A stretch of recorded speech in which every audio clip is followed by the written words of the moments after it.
who are you today and how do you introduce yourself to your client, for example?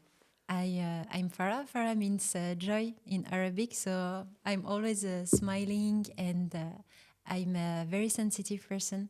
So I express my emotions always. And how do I introduce myself to my clients? Well, it's very natural. I mean, I explained that I hold a master degree in finance. I was working as an auditor in Paris at PwC. It's one of the big four companies in the world. Then I had the opportunity to work in Dubai as an auditor, and more recently in Geneva as an auditor. And then I switched and I worked for a private bank as a risk officer. And while I was working as a risk officer, I created Soulcare. So the meaning behind was to offer retreats only for women in order for them to connect with women from around the world and to just unwind and escape their daily life. Why retreats? Because when I was in Dubai, I remember speaking to one of my colleagues saying that she was suffering from burnout, but as she was overwhelmed with work, she didn't even have time to realize that she went through a burnout. And she realized like months after. And I was so shocked by this.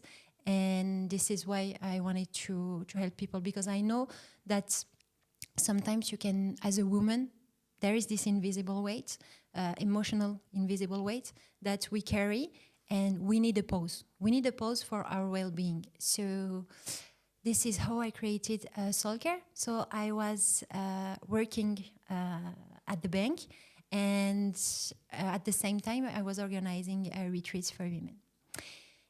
And recently, maybe 1 month before Ramadan, I lost my job all of a sudden. It wasn't expected, so it hurt me. And 2 months after, I lost someone that I deeply loved when I was abroad. So even if I love traveling, it was such a shock.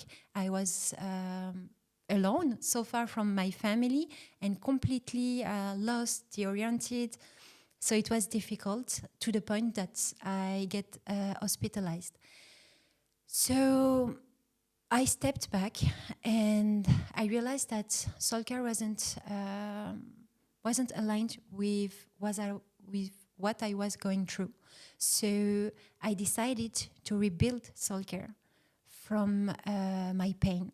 So to be true to myself, and even if it was difficult and I was in pain, suffering so much, it was my mission to have a better impact, a greater impact. Because the reality is that when I was working in the banking sector, well, it was quite boring for me, and I didn't feel any purpose. I mean, it was fine. I was working in Geneva, making a good living. So I'm not complaining, but I wasn't aligned with my faith and with myself. I mean, what was the impact that I was giving to the society? Nothing at all. So I rebuilt Soulcare in order to have this mission to help women to heal from emotional exhaustion. So I have impact, I have purpose and freedom. And can you tell us how old are you and where are you from? Yeah. Well, I might look like I'm 15 years old, but I'm not. I'm 30. I turned 30 last August. And I come from La Rochelle. It's near Bordeaux in France. So it's by the sea. My family comes from both Algeria and Morocco. So I'm very connected to Morocco and Algeria. Why did you chose to like study finance? I first studied law in La Rochelle, where I come from, and I did 2 years of university of law university, but it wasn't aligned with me. I mean, I was looking for more practice, more teamwork, and yeah.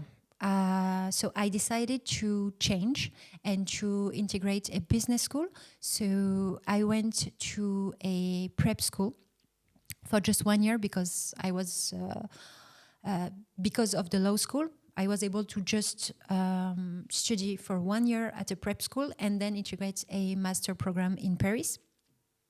So I studied finance, corporate finance mainly, and I graduated from a business school in 2019.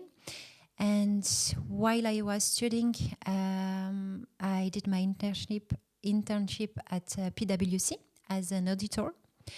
And they offered me a permanent position. So I stayed there for like 2 years. And then I wanted to challenge myself. So when I got promoted to a senior auditor, I wanted to experience something else. I mean, same job, but abroad. And I even changed the sector that I was working on. So I went in Dubai and I started as a senior auditor there. It was hard, to be honest, because the culture is so different from the French one. I mean, everything is so different, and even the accents. There are so many foreigners there. I mean, 90% of the population is composed by foreigners, so it's very difficult to adapt.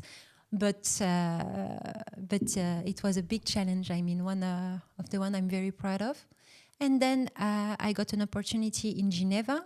So I went to PwC in Geneva as a senior auditor, and I worked on a very interesting job, stressful but very interesting.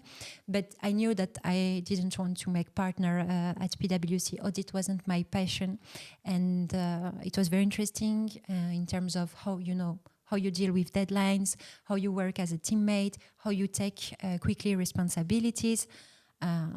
But it's so consuming. I mean, I knew it wasn't meant for me because I really want this work-life balance for me. And all the partners that I was working with, I mean, they had terrible work-life balance. They couldn't even take care of their own children. So this is how I knew that it wasn't for me. But it's a very good school. And how do you move from PwC to Soulcare and helping women? It's like kind of opposite direction. At PwC, I could see so many women drawing. It was difficult for them. So much pressure. I mean, overwhelming. Even during the weekend, receiving calls at 11 p.m. was something normal. Waiting for to deliver, a report at midnight, it was okay. Calling you on a Saturday, it was okay. And in Dubai, I came with my French culture. So when I received my first call during the weekend, I was like, come on, are you kidding me? I'm definitely not going to answer to you. And this is what I did. And then they were so shocked, like, how come you're not answering? I mean, you should be available 24 hours. And I didn't, and I had to stood up for myself there, because if you don't, you are eaten. And as I saw women, desperate because they come from very poor countries, so they're the only hope, for their families, and they have to work very hard because they have to send money to their families. They're counting on them, so they have so much pressure. And hopefully, I didn't have this pressure. But I knew that those women needed a break. They really needed a break. And this is how I thought about Soulcare. But it's also the case in Switzerland and in France. It's just that in Dubai, it's way more, because you're not that protected as in France or in Switzerland, but still, it's the same toxic pattern, I would say. So yeah, this is how I created Soulcare. In your opinion, what makes women struggle more? Compared to men, women hold invisible emotional responsibilities. So it's not just pressure at work or at home, it's way more. You have also hormonal fluctuations, society's expectations. So you have to carry all those things at the same time, and you have to be excellent. You have to be committed to everything at the same time. It's not possible. It's definitely not possible, but somehow society is teaching us that you have to do it. It's part of the job. If you cannot, then you're weak. Then you're not enough. Then, yeah, I don't know, you can achieve your goals. But as far as I'm concerned, women are pillars. They are treasures, and we have to protect them. I mean, if you're married, this is the responsibility of your partner to protect you. If you want to work, go for it. I mean, if you are both okay with this, go for it. But if you don't want, it's your choice. I mean, your partner has to. It's his responsibility, to cover all your expenses. This is my personal opinion. I mean, but what I mean is that you don't have to carry this weight that much. I mean, not at the cost of your inner peace, not at all. And what pushed you to leave your job and launch Soulcare? When I launched Soulcare, I was still working as a risk officer.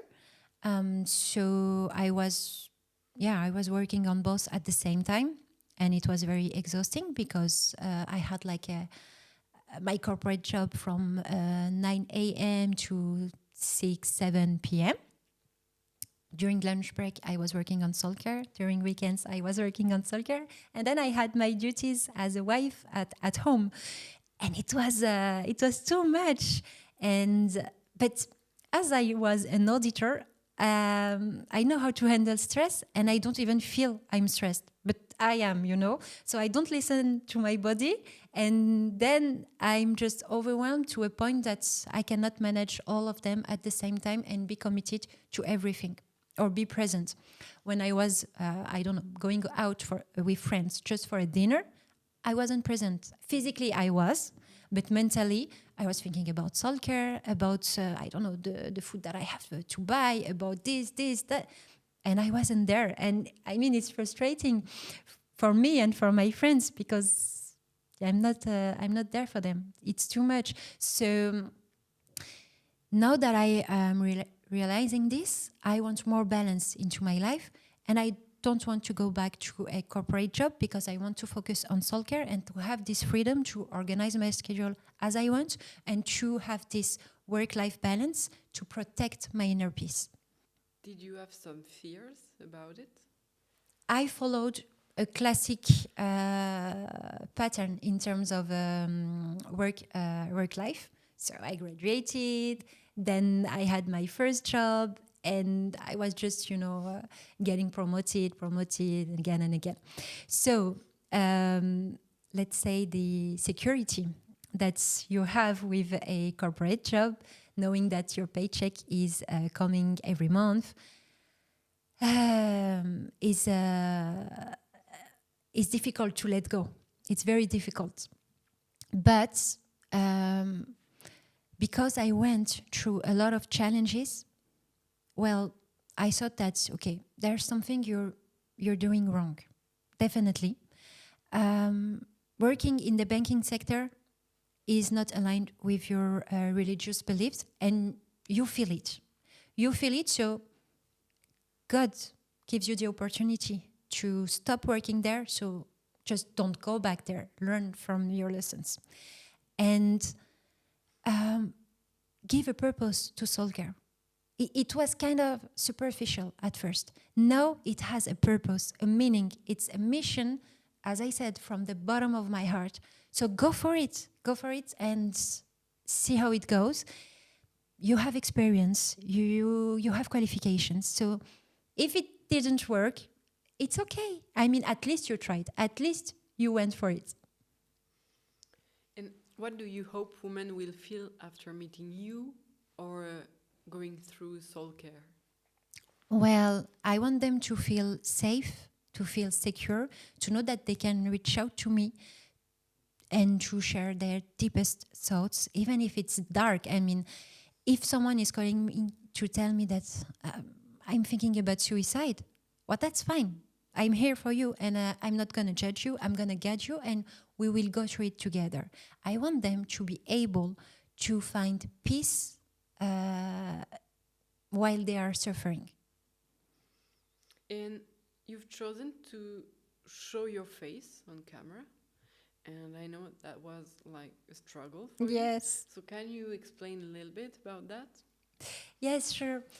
For me, it's difficult to show my face because at Soulcare, we speak and represent every woman. So for me, the most important aspect is my voice and not my face. I want you to connect to my voice because my voice is yours and is the one of every woman. So that's why it was difficult for me to be filmed. And you're ready for the challenges that it brings? Yes, I'm embracing it.